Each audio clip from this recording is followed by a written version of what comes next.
Olá, meu nome é Maurício e o nome desse vídeo é Redes Neurais Convolucionais CIFAR10 no Keras. Qual que é o principal objetivo desse vídeo então? Mostrar as diferenças com imagens coloridas, né? Imagens que têm 3 canais. Tá? O vídeo anterior então foi um dataset com imagens em preto e branco, então aqui a gente só vai mostrar essas diferenças. Para isso, então, a gente vai importar um dataset que é chamado CIFAR10, mostrar rapidamente o pré-processamento, né? Vamos criar o modelo, treinar o modelo e avaliar o modelo. O CIFAR10 é um dataset de imagens de tamanho 32 por 32, coloridas, tem 3 canais de cor, no sistema RGB, Red, Green, Blue. Então, para cada imagem, a gente vai ter uma matriz 32 por 32 em vermelho, que vai ali os valores de 0 até 255 para cada pixel, tá? Aí vamos ter uma matriz também de 32 por 32 verde e azul também. Então cada imagem, na verdade, vai ser uma matriz tridimensional, 32 por 32 por 3, representando aí os canais de cor. Esse dataset é dividido então em 10 classes. Tem 50 mil imagens para treinamento e 10 mil imagens para teste. Estão divididas bem certinho aí entre as classes. Se clicar aqui nesse link, a gente vai cair aqui no dataset, né, nas informações, que vai explicar isso que eu falei, e vai mostrar aqui as classes, né? Então tem imagem de avião, carro, passarinho, gato, veado, cachorro e assim por diante. Então já estou aqui então no Colab do Google, tá? Lembra de vir aqui em editar configurações e ligar a GPU quando for fazer o treinamento, né? Então aqui a gente vai fazer o treinamento da rede neural, tá? Se você fizer isso depois que escrever o código, ele vai reiniciar. Aí você vai ter que rodar tudo de novo aqui, o que já tinha rodado. Então aqui já importei Panda, NumPy e Matplotlib. Agora a gente vai importar então o dataset. Então esse dataset ele já vem instalado no TensorFlow 2. Então from tensorflow.keras.datasets a gente vai importar CIFAR10. Podem ver que tem o CIFAR 100. Ele vai ter 100 classes, né? É um dataset grande, né? Então a gente vai utilizar o 10 aqui, que é só para aprendizagem. Tá? Importa isso. E agora ele já está dividido, então a gente vai criar aqui nossas variáveis, que é o xtrain, ytrain. Então aqui que vai receber os dados de treinamento e vírgula para receber os dados de teste, xtest, ytest. Então isso é uma característica do dataset, ele já está dividido, tá? A gente só precisa criar aqui as variáveis para receber o CIFAR 10 .loadData. Então aqui ele já vai passar os dados para essas variáveis. Pronto. Então eu já tenho aqui escrito, tá? Só vou escrever junto as partes aí importantes, as diferenças aí em relação às imagens preto e branco. Então vamos ver como que é o xtrain. 50 mil imagens de tamanho 32 por 32 com 3 canais de cores, tá? Então já está certinho os 3 canais de cores. E o xtest tem 10 mil imagens. Vamos ver um exemplo de uma imagem, tá? Essa imagem é um sapo, tá? Eu só quis mostrar para verem que no tamanho 32 por 32 a resolução é bem ruim. Então não vai ter um resultado tão bom, né? O nosso modelo, por causa do tamanho das imagens, tá? Mas é um dataset de imagens para a gente treinar, para a gente aprender. Então aqui um outro exemplo, Esse aqui já dá para ver melhor que é um cavalo, mas mesmo assim você vê que fica com uma resolução bem ruim. Normalizando então daquele jeito que eu ensinei no outro vídeo, como os números vão nas matrizes de 0 a 255, a gente pode dividir por 255, vai normalizar, vai ficar entre 0 e 1. Tá? Um jeito aí mais prático de fazer, mas também pode utilizar lá o sistema do sklearning para essa normalização. Vamos importar então do TensorFlow.keras o toCategorical, que é para a gente transformar a nossa saída em os nossos labels, né, nossos rótulos, no One-Hot Encoded, que é aquele sistema que para identificar para a nossa rede neural que é um problema de classe e que tem 10 classes. Então, por exemplo, se eu pegar o rótulo desse daqui antes de eu fazer isso, o rótulo do cavalo, o cavalo é a classe 0, 1, 2, 3, 4, 5, 6, 7. O cavalo é a classe 7. Então, se eu pegar o Y, né, o Y-train do cavalo, do 12 aqui, vamos ver. Se eu pegar o Y-train 12,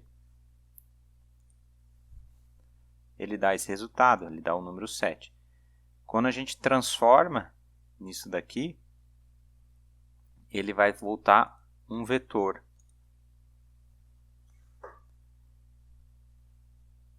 Então, 12. Ele volta um vetor. E esse vetor mostra que a gente está trabalhando com 10 classes. E que a classe escolhida, o rótulo, né, dessa imagem específica é o 7. Né? 0, 1, 2, 3, 4, 5, 6, 7. Porque ele botou o número 1 aqui. Então, uma nova explicação aqui para ficar bem guardado aí o que faz aqui, né, essa toCategorical, que é uma ferramenta aqui já do Keras. Vamos importar então Sequential do Models, importar as nossas camadas densa, convolucional 2D, MaxPool 2D e Flattening. E agora a gente então vai criar o nosso modelo e aí vamos fazer junto aqui. Então Model recebe Sequential. E vamos adicionar então as nossas camadas. Primeira coisa, uma camada convolucional. Primeiro parâmetro filtros, né? 32 filtros eu vou colocar. Vamos colocar o tamanho do filtro, que é o kernel size. Peraí que eu já fiz um erro aqui, ó. Não tem esse parênteses.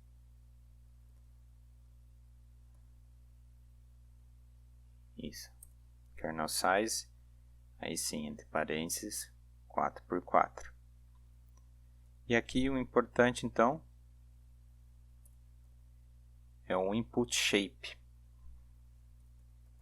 que é os valores de entrada, né, o tamanho, né, da entrada, que vai ser 32 por 32, 32 são imagens 32 de largura, 32 de altura, com 3 canais então de cores, tá?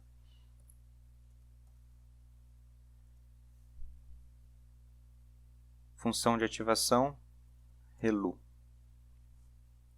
Então essa é a nossa primeira camada. Vamos adicionar outra camada, agora uma camada de MaxPool.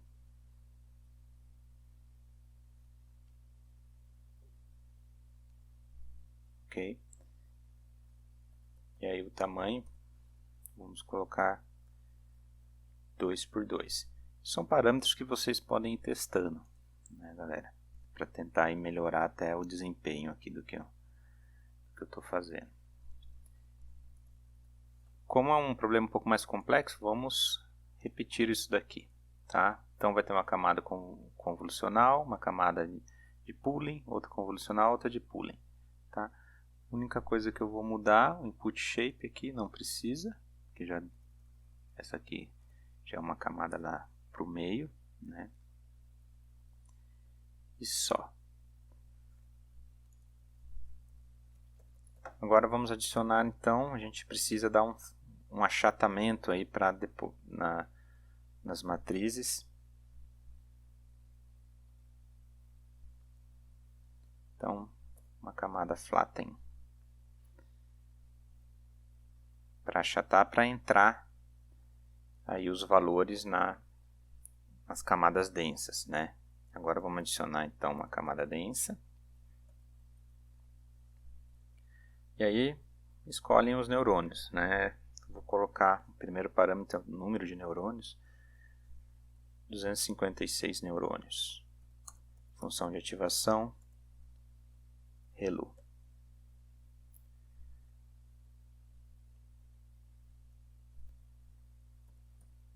Vamos agora adicionar uma camada densa que vai ser a camada de saída, tá? Output. E aí, então, o número de neurônios tem que ser igual ao número de classes, se for 3 ou mais classes. Então, a gente tem 10 classes, 10 neurônios. Função de ativação, softmax, para problemas classificatórios com 3 ou mais classes. Ok? Só para lembrar aqui, né, a gente tem mais parâmetros, por exemplo, que a gente pode colocar na camada aqui de maxpool, né? Quando a gente não coloca, fica o padrão. Então dá para escolher stride, padding, aquelas coisas que eu já expliquei. Eu só estou colocando o tamanho ali, o resto estou deixando padrão ali. Vamos dar então um compile. E aqui a gente vai escolher nossa função de erro, função de custo, que vai ser a Categorical Cross Entropy.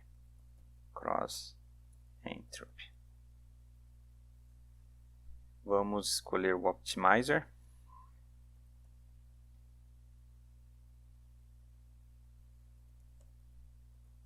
Cuidado aqui para não errar.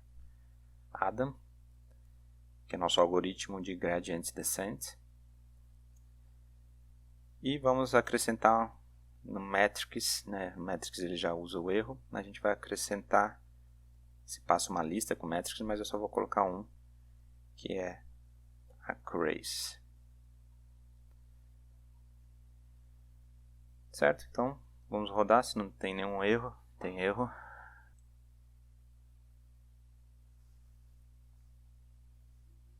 Então, um erro que faltou aqui um parênteses na camada anterior, nas convolucionais, né? E aí estava dando erro na linha de baixo. Então lembra só aí de ver tudo direitinho aí os parênteses. Beleza, criou então aqui o nosso modelo, tá? Tem um jeito de ver como ficou o nosso modelo, que é o model.summary.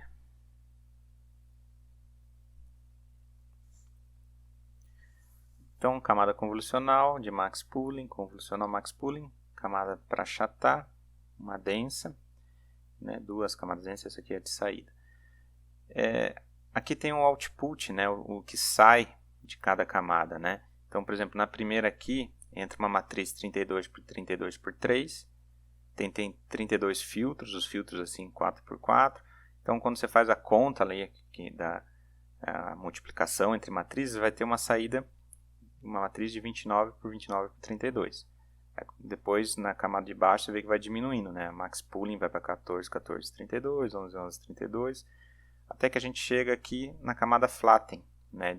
Que tem 800, só é um vetor, que é a multiplicação. Pode fazer essa conta, 5 vezes 5 vezes 32 vai dar 800. E aí vai, a camada de densa aqui tem 256 neurônios, então vai ter essa saída. E a nossa camada final tem 10 neurônios, um para cada classe, vai ter então uma saída aí de 10. E aqui o número de parâmetros, ok? Vamos então realizar um early stopping para impedir aí ou diminuir a chance de overfitting. E aqui o early stopping eu vou colocar então para monitorar o erro da validação, vou colocar um patience de 3. E aqui vou escrever junto com vocês, então, o nosso fit, model.fit. Vamos passar então o xtrain, né, nossos variáveis de treinamento, e o y, então não é o y-train, é o y-categorical train, tá? Lembra que a gente fez isso, né?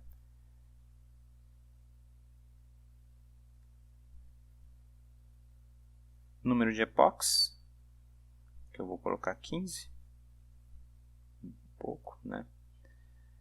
E nossos dados de validação,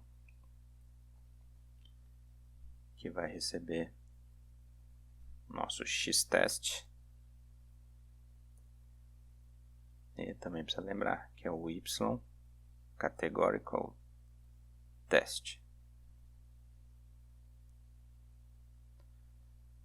E vamos colocar então, a gente pode acrescentar os callbacks. Passo uma lista de callbacks, que a única coisa que eu vou querer é o early stop, aquela variável que eu criei ali em cima. Certo? Se tudo estiver correto, ele vai fazer então o treinamento. Começou o treinamento. Então a gente pode ver que o erro vai diminuindo e a acurácia vai aumentando, né? Aqui a gente tem os valores para os dados de validação. Quando terminar, então, eu vou cortar o vídeo até o fim do treinamento. Pessoal, então teve aqui o callback, né, o early stop, no epoch 9 de 15. Né? Depois a gente vai ver no gráfico, mas a gente vê que o erro da validação vinha diminuindo, aí daqui para cá já aumentou. E aí ele fez ainda assim, ele fez 3 epochs, que era o nosso patience igual a 3, mas a gente vai ver isso melhor nos gráficos. Né? Vamos pegar então a história aí dos erros do nosso modelo, tá? Vamos mostrar como é, né? Erro, acurácia, erro da validação, acurácia da validação. Vamos ver isso num gráfico, a acurácia. Então a acurácia do nosso treinamento ela vai subindo, mas se começa a ter overfitting, né, a gente vê que a acurácia da validação para de subir. Né, porque aí começa a ter o overfit. Vamos ver isso no erro, porque foi o erro que a gente escolheu para fazer o early stop. Né? Então você vê que o erro do treinamento está sempre diminuindo. Né? Isso pode dar uma falsa impressão que está sempre melhorando. Mas não, a gente vê na validação que aqui, nesse epoch, o erro da validação parou de diminuir. Aí ele fez mais 3 epochs que foram a nosso patience, né, do early stop. E aí ele parou, fez o early stop para não piorar isso. Então a gente tem aqui esse jeito também colocando o nome, né, das nossas métricas e mostrando o valor aqui embaixo. Mas esses valores de erro 1.08 e 67% de acurácia, a gente também vê aqui no final do nosso treinamento. 67% de acurácia, né, é a acurácia aí final do nosso treinamento. Para 10 classes, está razoável. Né? Se a gente chutar uma classe, a gente tem 10% de chance de acertar, que ele acerta 67%. O mais importante é o Classification Report e o Confusion Matrix, que vai trazer aí bastante informação para a gente. Né? Então a gente pode dar um print no Classification Report, mostra por classe a precisão, o recall, o F1 score. Né?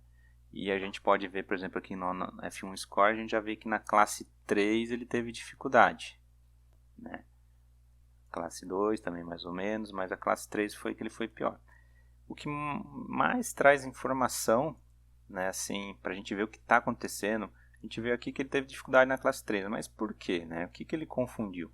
Então a matriz de confusão é muito boa para isso. Tá?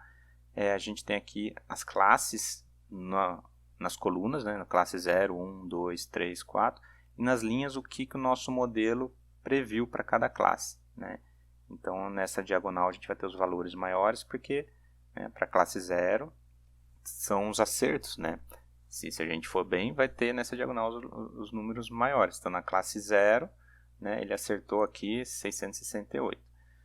E o que a gente pode ver? Então vamos ver a classe 3, 0, 1, 2, 3. Na classe 3, 0, 1, 2, 3, ele acertou 424. O que ele mais confundiu? Com que classe? Ele confundiu com a classe 5. Então a gente pode ver por que isso está acontecendo se a gente for ver nos dados. A classe 3, 0, 1, 2, 3 é gato. Ele confundiu com cachorro. Então por causa daquela resolução ruim, gato e cachorro fica parecido, né? E existe também um jeito de ver isso aqui através de um heatmap, que é do Seaborn, né? Então a gente pode aqui aumentar o tamanho e aí a gente dá um seaborn.heatmap, passa a matriz de confusão, passa o test predictions, né? E coloca anotações que são aparecer esses números na nossa imagem. E quando a gente dá o play aqui, a gente consegue ver através das cores, né? Então aqui é aquela diagonal que eu falei. E a gente vê na classe 3 que não está tão bem, está vermelhinho, né? Quanto mais escuro, pior seria, né? E aí a gente vê que confundiu aqui com a classe 5. Então aqui é só um outro jeito aí, através das cores, de ver melhor aí o que está aqui nos números, tá? Lembrando que quando a gente vai fazer a matriz de confusão, o report tem que passar o y-test, porque o predictions ele vem com um número, né? Então não passa o y categórico ao teste que vem aquele vetor, senão dá erro. Vamos escolher um novo entre aspas, né? Vamos apresentar uma nova imagem. Na verdade, eu vou pegar uma imagem que já tem ali no dataset. Peguei a 16, pode colocar aqui qualquer número. Vou dar um plot nela. É um cachorro, né? A gente consegue ver com a imagem de um cachorro. Então aqui a gente vai prever, então a gente dá um model predict.class. Dá um reshape, tem que estar nesse formato, que é uma imagem, 32 de largura por 32 de altura, por 3 de canais de cores, ok? E aí vamos ver, ou ele vai prever o 5, que é o cachorro, né? Ou o 3, que é o gato, porque ele confunde um pouco o cachorro com o gato. 5, então ele acertou. Ok? Então fico por aqui, até o próximo vídeo, um abraço.